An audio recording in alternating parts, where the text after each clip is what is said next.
ვხედავთ სერიოზულ უკუსლას საქართველოში. განვიხილავთ კიდევ რისი გააკეთება შეგვიძლია. მაგ დაზადებს ყველა ვარიანტი, მათ შორის უვიზო რეჟიმის შეწყვეტა და სხვა ელემენტები, რამაც შესაძლოა საქართველოს მთავრობა აიძულოს გათვლების შეცვალოს. დიახ, წევრებს შევთავაზეთ სია, რადგან ვხედავთ, რომ ახალგაზრდა მომიტინგეების წინააღმდეგ გამოტანილი განაჩენები მართლაც ძალიან არაპროპორციულია. ამიტომ ცხადია, რომ სასამართლო სისტემაც ამ აპარატის ნაწილია. ასე რომ დიახ, სანქციების პაკეტში ორი მოსამართლეა. ჩვენ ამას განვიხილავთ, როგორც იცით, ადრე გქონდა ბლოკირება, მაგრამ ამასთან დაკავშირებით ასევე განვიხილავთ ჩვენ სამუშაო მეთოდებს და მოგვიანებით გავაგრძელებთ ამას. ამასთანავე დღეს გვექნება წერილი, რომელიც საქართველოს გაეგზავნა უვიზო რეჟიმთან დაკავშირებით. მათ გარკვეული პირობები უნდა შეასრულონ და თუ ეს პირობები ვადაში არ იქნება შესრულებული, მაშინ უვიზო რეჟიმის შეჩერება მოგვიწევს. Georgia, we see that situation is further deteriorating. ვხედავთ, რომ საქართველოში სიტუაცია კიდევ უფრო უარესდება და ჩვენი მხრიდან ქმედებების ნაკლებობა სიტუაციას დამატებით სტიმულს მატებს.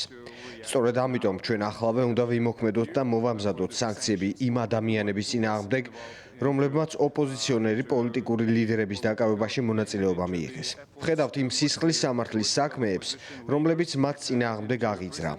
და ეს სრულიად მიუღებელია. ჩვენი მხრიდან ამის სანქციებით, რეჟიმზე ზეწოლითა და პოლიტიკური იზოლაციით უნდა ვუპასუხოთ. საქართველოს მოსახლეობის აბსოლუტურ უმრავლესობას ევროკავშირში გაწევრიანება სურს. ჩემს საზოგადოებაშიც ვხედავ, რომ ლიეტუვის მოსახლეობის 60%-ზე მეტ სურს საქართველოს ევროკავშირის ნაწილი იყოს.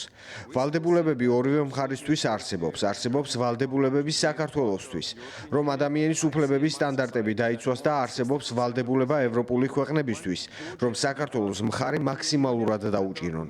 მოქმედება ასე უნდა გავაგრძელოთ. To fulfill the human rights standard, 55 persons have been added to the PNG list. ლატვიის რესპუბლიკისთვის არასასურველი პირების სიას 55 ადამიანი დაემატა. ღრმად მწუხვართ იმის გამო, რაც საქართველოში პოლიტიკური თვალსაზრისით ხდება. არსებობს პრობლემები სიტყვის თავისუფლებასთან დაკავშირებით. არსებობენ პოლიტიკური ოპონენტები, რომლებიც ციხეში იმყოფებიან, ან აიძულეს ქვეყანა დაეტოვებინათ. ვეცდებით, რაც შეიძლება მეტი მხარდაჭერა მივიღოთ ჩვენი ევროპელი პარტნიორებისგან, რადგან მხოლოდ ერთობლივი და ძლიერი პოზიცია ეფექტური. გვქონდა გარკვეული კომუნიკაცია სხვებთან, გვყავს მოაზრე ქვეყნების ჯგუფი, რომელიც საკმარისად დიდია და იმედი გვაქვს, რომ უფრო მეტი პარტნიორი ისაუბრებს ხმამაღლა ამასთან დაკავშირებით.